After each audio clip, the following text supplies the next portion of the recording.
இந்த மக்களுக்காக, தமிழக மக்களுக்காக மருத்துவர் ஐயா அவர்கள் ஆண்டிற்கு 365 நாட்களும் உங்களுக்காக சிந்தனையில் இருக்கின்றார்.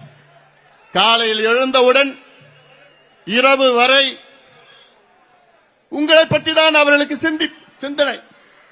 இந்த மக்களுக்கு என்ன செய்யலாம், இந்த பிள்ளைகளுக்கு எப்படி கல்வி கொடுக்கலாம், இந்த மதுவை எப்படி ஒழிக்கலாம், இந்த போதையை எப்படி அழிக்கலாம், இந்த விளைநிலங்களை எப்படி காப்பாற்றலாம், விவசாயிகளை எப்படி காப்பாற்றலாம், சூழலை சுற்றுச்சூழலை எப்படி முன்னிலைப்படுத்தலாம்.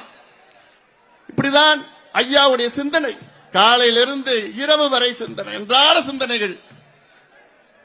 இப்படி ஒரு தலைவர் எங்கேயாவது நீங்க பார்த்திருக்கிறீங்களா? இதை இந்த சமுதாயம் மட்டுமல்ல, தமிழ் சமுதாயம் ஏற்றுக்கொள்ள வேண்டும்.